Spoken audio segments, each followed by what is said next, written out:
मैं Ritesh sir from RK. Research centre. Coordinate geometry में इस स्ट्रेट लाइन को हम लोग काफ़ी बेहतरीन ढंग से कंप्लीट कर चुके हैं और 11वां class plus IIT JEE advance के लिए हम आज एक न्यू चैप्टर सर्कल स्टार्ट करेंगे। क्या स्टार्ट करेंगे मेरे दोस्त? सर्कल स्टार्ट करेंगे। एकदम जीरो से ले जाएंगे, एकदम जीरो से ले जाएंगे इसको, हम एकदम जीरो से ले जाएंगे और जितना ये पीक पॉइंट पर जा सकता है, पीक पॉइंट पर मतलब जीरो से लेकर एकदम मैक्सिमम एडवांस तक लेकर जाएंगे। और अभी तत्काल मेरे दोस्त अभी मैं बेसिक कॉन्सेप्ट पढ़ाऊंगा और इसके बाद देखिएगा इस बेसिक कॉन्सेप्ट से एकदम डीप कॉन्सेप्ट, इतना कॉन्सेप्ट देंगे सर्कल में कि आप 500 बुक को निचोड़ करिएगा ना तो उतना कॉन्सेप्ट नहीं होगा। तो इसलिए आप ध्यान दीजिएगा। और फर्स्ट ऑफ ऑल मैं जीरो वाला कॉन्सेप्ट पढ़ा रहा हूँ। इससे घबराने की ज़रूरत नहीं है कि पढ़ाई आसान हो रही है। इस वीडियो के बाद देखना पढ़ाई का लेवल क्या है। तो सर्कल मेरे दोस्त, ये क्या है मेरे दोस्त? सर्कल ये सर्कल का सेंटर है। अच्छा बात है। अगर मान लीजिए कि यहाँ पर कोई पॉइंट P है, इसका निर्देशांक XY है। क्या है मेरे दोस्त? इसका निर्देशांक XY है। और इससे ये क्या है? सेंटर से सर्कमफ्रेंस की दूरी क्या होती है? R होती है। अगर मैं मान लेता हूँ कुछ देर के लिए सेंटर 0 0 है, अगर ये पॉइंट यहाँ से यहाँ पर आया P डैश पर, फिर भी पॉइंट तो नहीं बदलेगा मेरे दोस्त, तो ये R हो गया। यहाँ से मैं ले रहा हूँ मेरे दोस्त, यहाँ आ गया अगर P डबल डैश पर, तो भी XY होगा। यानी हर बार अगर रोटेट करेगा तो क्या होगा? R ही होगा। इसका मतलब कि सर्किल क्या है? सर्किल क्या होता है? सेंटर से किसी बिंदु का बिंदु पथ होता है, एक लोकस होता है। इस सेंटर से इस सर्कमफ्रेंस पर यह बिंदु कहीं भी मूव करे, उसका डिस्टेंस हमेशा क्या होगा? कांस्टेंट होगा। इसको हम क्या बोलेंगे? Locus of centre of circumference. तो इसका इक्वेशन क्या होता है मेरे दोस्त? इसका इक्वेशन होता है x² plus y² plus r²। ये होता कहाँ से? तो आप बोलोगे क्या करिए? O है तो OP बराबर हमेशा R ही होगा, या OP डैश बराबर R ही होगा, या आप बोल दो कि OP डबल डैश बराबर भी R ही होगा। तो अगर हम डिस्टेंस निकालते तो क्या होगा? x माइनस x1 का होल स्क्वायर यानी x² y माइनस y1 का होल स्क्वायर y², ये R के इक्वल होगा। दोनों ओर स्क्वायर ले ले तो x² प्लस y² बराबर R² होगा। समझ गए क्या? समझ गए क्या? अगर हम इसके सेंटर को अल्फा बीटा, अगर मैं इसके सेंटर को G और F मान लेता हूँ, अगर मैं इसको सेंटर को G और F मान लेता हूँ, तो इस कंडीशन में भी मेरा क्या होगा? G और अगर इस कंडीशन में मेरा क्या हो जाएगा? GF ये सेंटर है तो क्या हो जाएगा? दोनों के बीच का डिस्टेंस क्या हो जाएगा? x माइनस जी का whole square plus y minus F का होल स्क्वायर, ये R के इक्वल होगा। बोलो हाँ। तो अगर हम दोनों ओर स्क्वायर ले लें तो क्या हो जाएगा? ये x माइनस जी का whole square plus y minus F का होल स्क्वायर बराबर R का whole square. X's square minus 2gx plus g का square plus y² minus 2fy plus f का होल स्क्वायर माइनस R का स्क्वायर बराबर क्या हो जाएगा मेरे दोस्त? 0। आप बोलोगे कि हाँ सर सही बात है। अगर मैं y को इधर ला दूं तो x² plus y² minus 2gx minus 2fy plus g² plus f² minus R² बराबर क्या हो जाएगा दोस्त? 0। हाँ ना बोल यार, सही है। अब बताओ मेरे दोस्त, अगर मैं सेंटर को निगेटिव मान लेता, सपोज दैट कुछ देर के लिए सेंटर को मैंने माइनस जी और माइनस एफ लिया, तो आप गौर करते हो पॉजिटिव लिए थे तो यहाँ निगेटिव दे रहा था, तो क्या हो जाएगा मेरे दोस्त? एक्सेस इक्वेशन क्या हो जाएगा? x² plus y² plus 2gx plus 2fy plus g² plus f² minus R² is equal to 0। ये मेरा क्या हुआ? ओरिजिनल इक्वेशन ऑफ सर्किल, मतलब सर्ववृत्त का ओरिजिनल इक्वेशन हो गया। तो x² plus y² plus 2gx plus 2fy plus g² plus f² minus R², ये मेरे दोस्त हमेशा कांस्टेंट वैल्यू देता है। ये क्या है? मेरा कांस्टेंट वैल्यू है। ये क्या हो गया? कांस्टेंट वैल्यू होगा। समझ गया क्या? जहाँ सी बराबर क्या होता है, g square plus f square minus r square. अगर हम रेडियस की बात करते हैं, रेडियस मुझे किस प्रकार निकालना होगा, तो आर बराबर हो जाएगा जी का स्क्वायर प्लस एफ का स्क्वायर माइनस सी। ये मेरा रेडियस होगा, ये जो रेडियस आर है ना, ये रेडियस आर बराबर under root g square plus f square minus c होगा। समझ गए क्या? चलिए हम लोग नेक्स्ट कॉन्सेप्ट पर चलेंगे। ये कॉन्सेप्ट किसके लिए है? जब वृत्त का केंद्र जी और एफ हो तो वृत्त का समीकरण क्या होता है, x square plus y square minus 2gx minus 2fy plus g square plus f square minus r square बराबर 0। अगर सेंटर निगेटिव होगा, माइनस जी और माइनस एफ होगा, तो x square plus y square plus 2gx plus 2fy plus c बराबर 0। अब अगर कहीं इक्वेशन आपको लिखा गया हो, ये सर्कल का इक्वेशन है और मुझे सेंटर फाइंड आउट करना है, तो किस प्रकार करेंगे मेरे दोस्त? जो सेंटर होगा, मेरा सेंटर एक्स से एक्स सेंटर होगा, एक्स सेंटर, तो क्या होगा, एक्स का गुणांक बाई 2, मतलब इसके ये कितना है 2g/2, मतलब मेरा सेंटर जी तो आ गया ना, यही ना मेरा सेंटर था मेरे दोस्त। y का सेंटर क्या होगा, तो आप बोलोगे कि 2f/2, y का गुणांक बाई 2 f, और g और f क्या था, आपका सेंटर था। समझ गए क्या? तो चलिए अब हम लोग चलेंगे नेक्स्ट कॉन्सेप्ट की ओर। और नेक्स्ट कॉन्सेप्ट भी काफ़ी इंपॉर्टेंट कॉन्सेप्ट है। इक्वेशन ऑफ सर्किल, उस वृत्त का समीकरण, वृत्त का समीकरण जिनके व्यास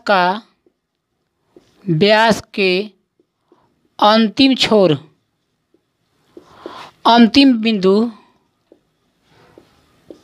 क्या हो, x1 y1 तथा x2 y2 हो, उस वृत्त का समीकरण ज्ञात करना है मेरे दोस्त आपको, जिनके व्यासों के एंड जो दिया है x1 y1 तथा x2 y2 हो। तो उस कंडीशन में वृत्त का समीकरण क्या हो जाता है, x minus x1 into x minus x2 plus y minus y1 into y minus y2 is equal to 0। हम एकदम सर्कल में 0 से चल रहे हैं। जब ये बेसिक कॉन्सेप्ट ख़त्म हो जाएगा, उसके बाद ऐसे ऐसे कॉन्सेप्ट पढ़ाऊँगा कि आप बुक में खोजते हार जाएंगे, नहीं मिल पाएगा। तो आप देखिए मेरे दोस्त, बुक में नहीं मिलेगा। मैं ऐसा मास्टर कॉन्सेप्ट दूंगा जो केवल RK रिसर्च सेंटर द्वारा बनाया गया है, लेकिन अभी मैं ये सोचकर पढ़ा रहा हूँ सर्कल में आपको कुछ नहीं आता है। तो इसका इक्वेशन क्या हो जाएगा, x minus x1 into x minus x2 plus y minus y1 into y minus y2 बराबर 0। सपोज डैट मेरे दोस्त ये मेरा सेंटर है और ये व्यास का अंतिम छोर है AB। ये x1 y1 है मेरे दोस्त, ये x2 y2 है मेरे दोस्त। आप एक बात बताओ, उस वृत्त का समीकरण फाइंड आउट करना है। सपोज डेट यहाँ पर मैंने कोई पॉइंट P कल्पना कर लिया xy, इसको मैं क्या कर दिया, मिला दिया। तो आप जानते हो कि सेमी सर्कल में बना एंगल कितना डिग्री होता है, 90 डिग्री। इसका मतलब कि ये दोनों लाइन आपस में क्या हो गई, परपेंडिकुलर हो गई। अगर मैं यानी AP जो हो गई मेरे दोस्त, स्लोप ऑफ AP लंब टू स्लोप ऑफ PB, यानी M1 into M2 is equal to -1 आएगा मेरे दोस्त। तो यहाँ से M1 निकाल लो, ये M1 हो गया, ये M2 हो गया। आप बोलेंगे हाँ सर आप सही बता रहे हो। अगर हम चाहें तो ऐसे भी जनरली सॉल्व कर सकते हैं, लेकिन हम लोग क्या कर रहे हैं, स्ट्रेट लाइन में पढ़े हैं कि दो स्ट्रेट लाइन आपस में लंबवत कब होगी, जब M1 into M2 is equal to -1 होगा।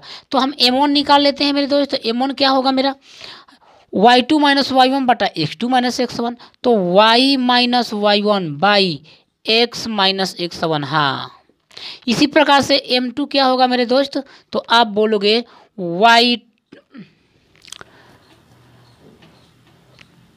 M1 M2, तो क्या होगा मेरे दोस्त, y minus y2 by x minus x2।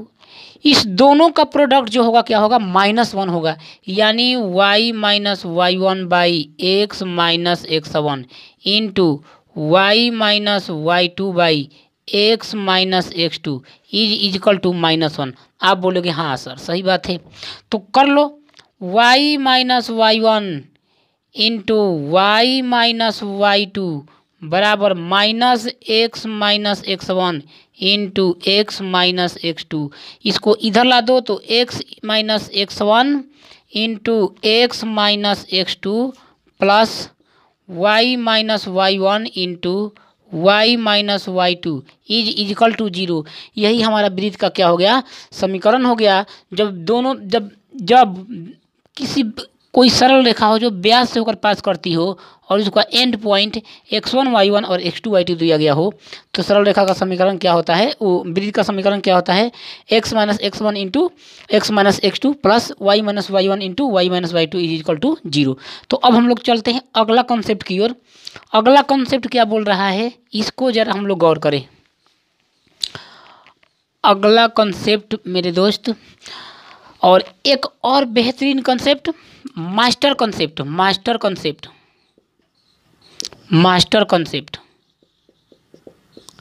ध्यान देना है। सपोज डैट मेरे दोस्त ये मेरा कोई सर्कल है, जिनका equation x square plus y square plus 2gx plus 2fy plus C is equal to zero दिया गया है। जहाँ सी बराबर मैंने ऑलरेडी बताया था g square plus f square minus r square होता है। यहाँ पर सी बराबर क्या होता है मेरे दोस्त, g square plus f square minus r square. मैंने आपको पूरा डिटेल सॉल्व करके बताया था।